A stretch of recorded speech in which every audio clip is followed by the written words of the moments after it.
Namaste, and welcome to everyone for joining us today for this program. It's my pleasure to be here with you once again in Chennai, but obviously I'm not broadcasting from Chennai. I'm here at Ananda Village in California, but God willing, I'll be able to join you once again next year in 2021, God willing, of course. As has been mentioned by others, and Jyotish and Devi, it was 100 years ago that Master left India and set sail on the city of Sparta for the United States. And he set sail to set into motion a mission to spread the teachings of his great gurus, to spread the teachings of Kriya Yoga, to do the various things that it had been enjoined upon him by Babaji. But little recognized, although he was well received in America, he spoke to thousands and thousands of people, jam-packed audio or lecture halls. Little recognized was the fact that we had entered as a world into a new age. We had entered into an age when countries would come together.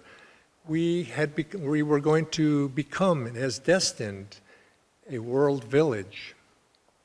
East and West would find harmony. We would discover in the centuries ahead subtle energies that would take our understanding of this world to deeper and deeper levels.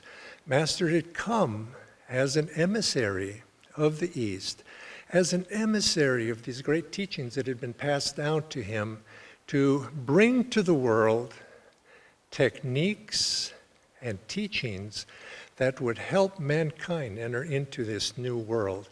And just as every age needs to have a teaching and every age needs to have techniques that are appropriate for that age, so it was that Paramahansa Yogananda was the emissary and the instrument to bring into the world techniques that would be very appropriate for this age that we'd entered into. Now, one of the defining qualities of this age is that we are in the age of science. And as such, we need to have techniques that speaks to the consciousness of that age, the consciousness of science. And what is that? What is the hallmark of science? In science, what we do is we test. We come up with a hypothesis and we test it to see, and from that we come to a theory. Now, when I was in school, I remember being taught a lesson that I suspect most children in high school age at least, they're taught and they learn this, that it was some centuries ago, I think it was in the 16th century, that an experiment was done in Italy. And we know the name Galileo, and perhaps you know what experiment I'm going to suggest. He climbed to the top of the Tower of Pisa and he performed an experiment with two balls. In my mind, I've always envisioned them as cannonballs, perhaps, and a small musket ball. And he was going to drop them from the top of that tower. And people were saying, up to that time, it was a common belief that the heavier ball, the cannonball, would drop to the earth faster than the small ball. And he went up to the top of the tower to actually demonstrate. And he dropped them. And they went down and they hit the ground simultaneously at the same speed. And those who had the idea that the large ball was going to hit first were amazed. And what he was demonstrating was that mass, it was going to fall at the same rate. And it was a demonstration of calculations that he had made and demonstration of certain scientific physical principles. Now, that was an interesting experiment. But it's not what really amazed me. I remember when I heard that, the thought went across my mind, well, that was an interesting experiment, but this was happening in the 16th century. Since the time of Aristotle, which was around a little bit BC, before Christ, it had been thought that and accepted that the heavier ball would have fallen faster than the small ball. That was 1,500 years before. And my thought was, why didn't anybody experiment and test it? It was so obvious. You need not debate about it. You simply need to go out and test it. And this was, you could say, why Galileo in the West is considered the father of modern science. It's testing a theory. And so here we are 500 years later, when we are being introduced to various techniques from different traditions. And what Master himself, Paramahansa Yogananda, brought to the West from India, he brought various techniques. And we are at an age where there is an upswelling of interest in finding out what is the basis of truth in this world. This is a natural impulse that everyone at some point in their spiritual journey comes to. And as we've entered into this new age, more and more people are coming to this point of wanting to know what is the true nature of reality. Many things are said. Religion has given us many beliefs to believe in. We have this religion, we have that religion. Scientists say this, scientists say that. But people deep in our hearts, each of us want to know what is the truth. And this quest, you could say, for what is truth begins to grow little by little, incarnation by incarnation, until at a eventually it becomes the guiding principle in our life. We want to know what is truth. And how are we going to know that? Well, we've been offered many different alternatives, but we will not know until we ourselves in this age become spiritual scientists. And that's the need of the hour for anybody that is a spiritual seeker, is to be a scientist and test. Now, Yogananda went to the West. He traveled and he reached out, as Jyotishi said, he reached out to thousands and tens of thousands, hundreds of thousands of people. But how many of those people that received that message actually changed? How many people actually took the challenge to test what was being offered to them? Now, in the tradition of Kriya Yoga,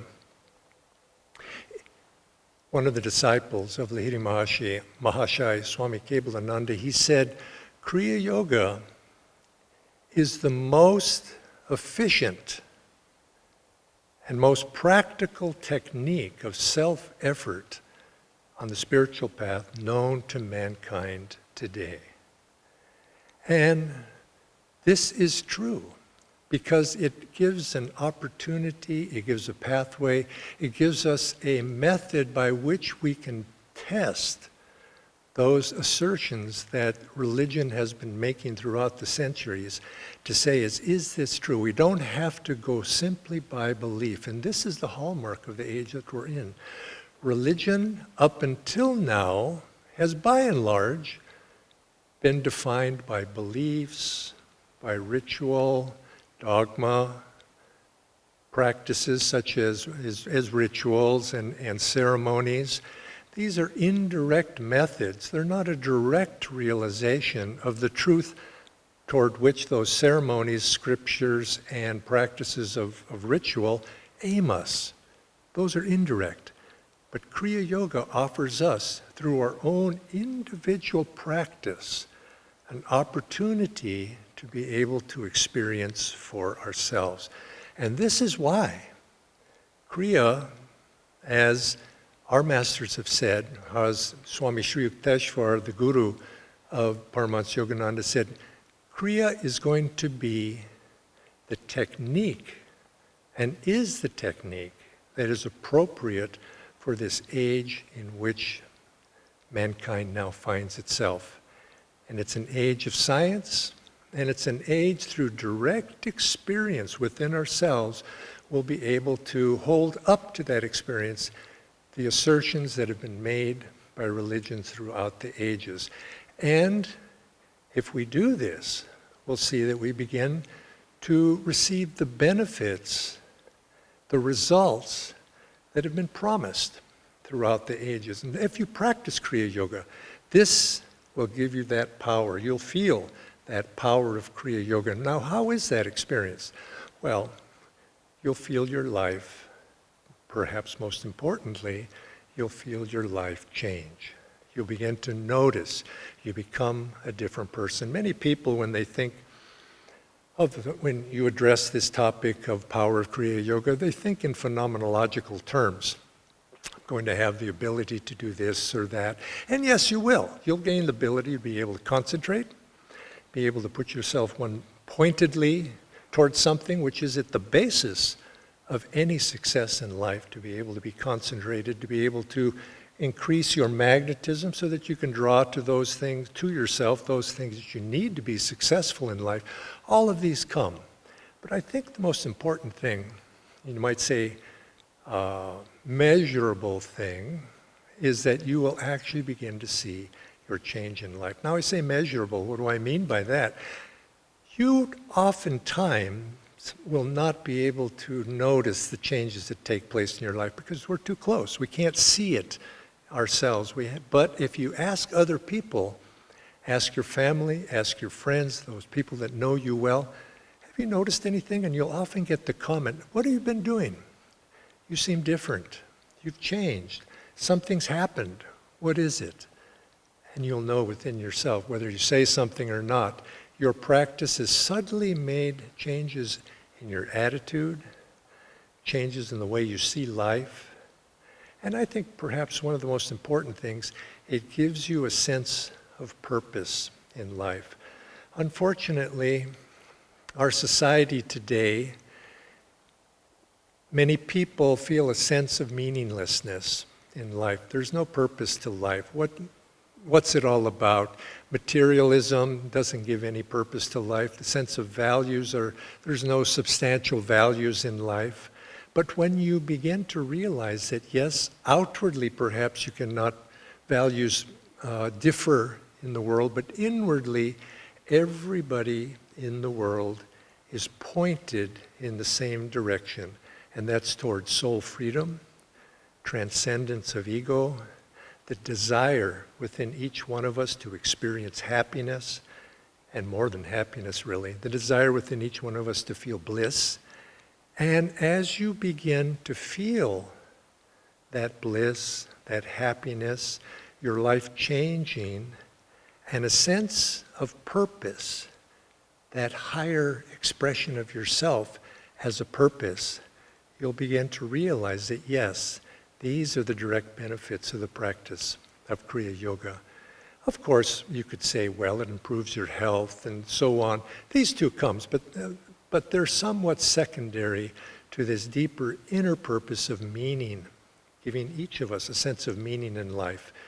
And for those of us who think more in, you might say, spiritual terms, you get to realize that yes, there is a divine purpose in this world.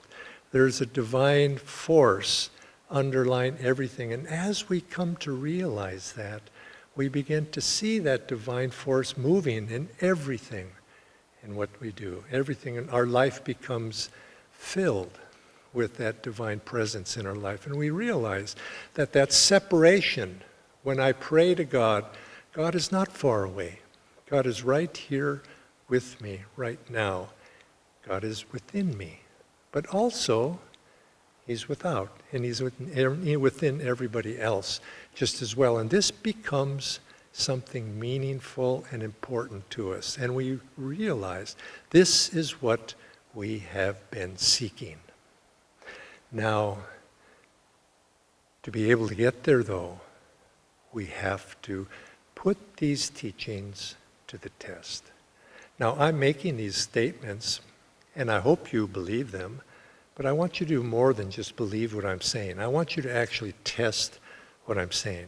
And so, to allow for that, these teachings of Kriya Yoga have been brought into the world as they have.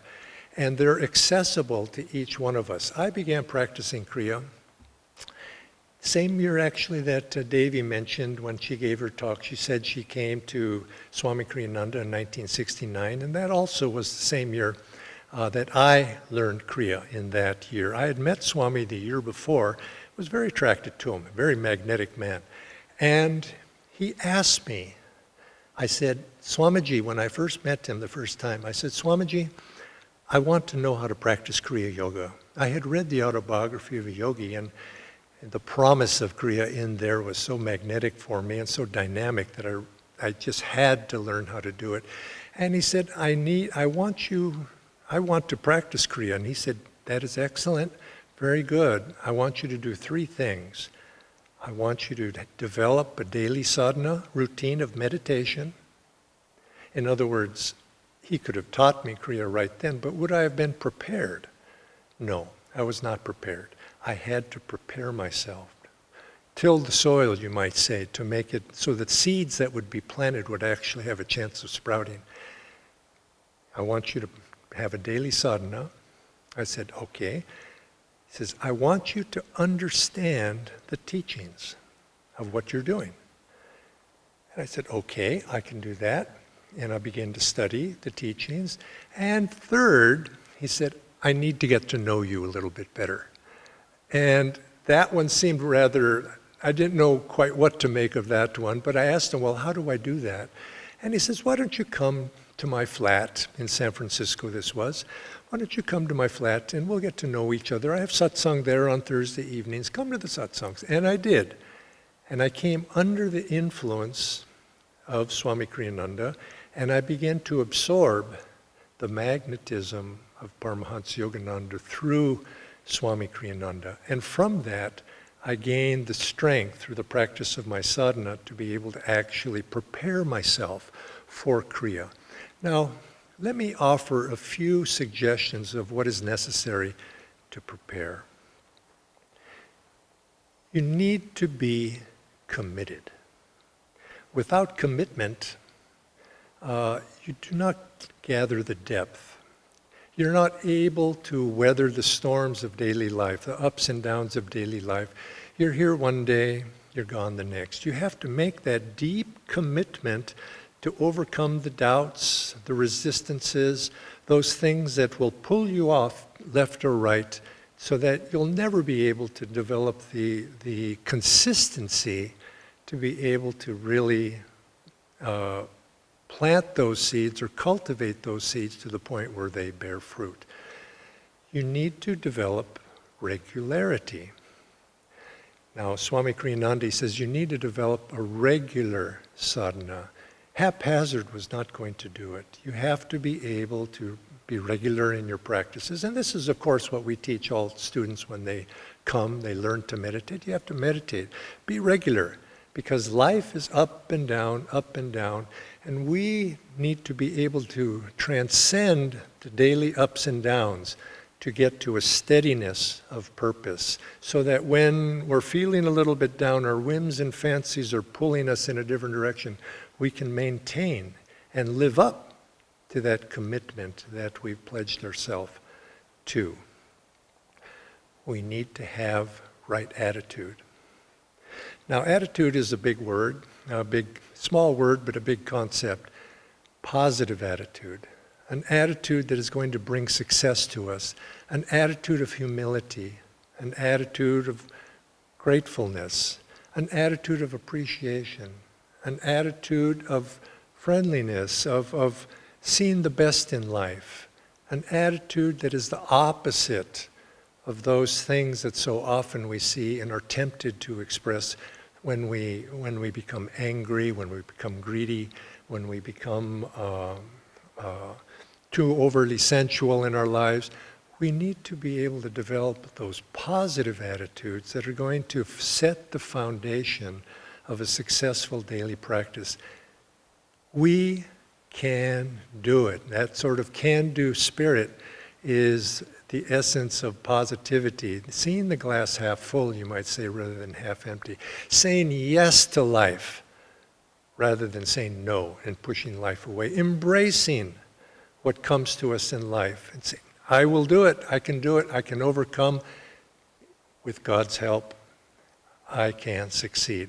You have that attitude in life, and you maintain that equanimity of attitude, and you set the stage for success. And fourth, if I could give, limited to simply four, I'd say you need that quality of devotion of heart.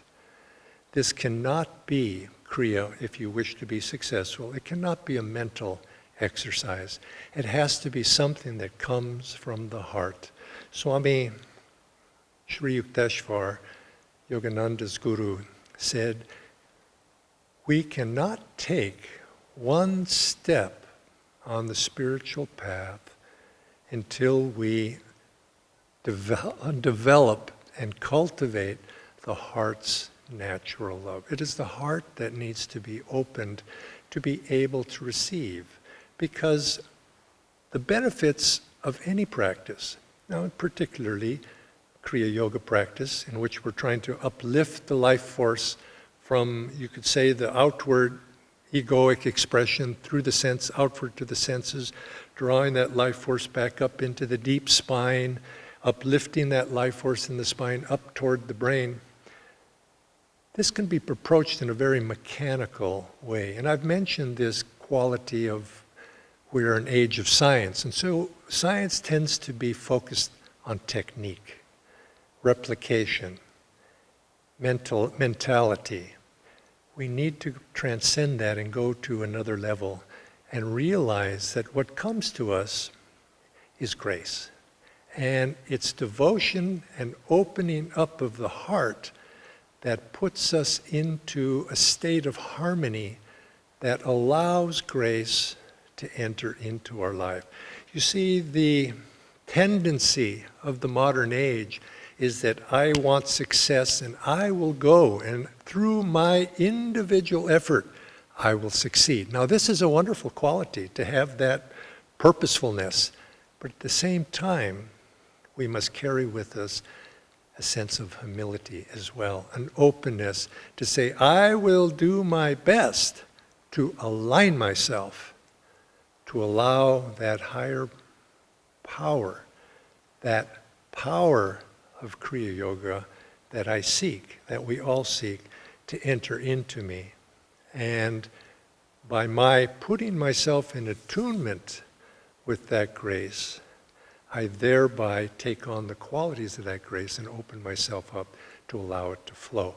So to have that element of the heart, that devotional approach to God, to the altar of love, the attunement with the Guru, all of these parts, and combining those with those proper attitudes, regularity of practice, and commitment, come what may, I am going to dedicate myself to this path until I succeed. When you put those together, you've set the foundation that success must be yours, and you'll begin to realize the benefits that will come to you. So I invite you, test it for yourself. Do not take my word for it. I would hope that perhaps you would be encouraged by my words, but don't take my word for it. You yourself must take this beyond an intellectual exercise and put it into daily practice. And the opportunity is there for you to do that. Get started. Daily practice of meditation, concentration of the mind, releasing of tension, calming the body, calming the mind, calming the heart. All of these things that we learn at the very base level of our experience, these are the essences that are going to ultimately allow us to build that temple of our own devotion, that temple of self-realization, and open the doors of that temple to allow God and Gurus to enter with their blessings. So I wish you all the blessings in the world. I wish you and I give you my encouragement to practice, and I hope I can make a promise to be able to actually come and visit again next year, but that's in God's hands. So God's will be done. Thank you very much for allowing me to share today with you. Joy to you.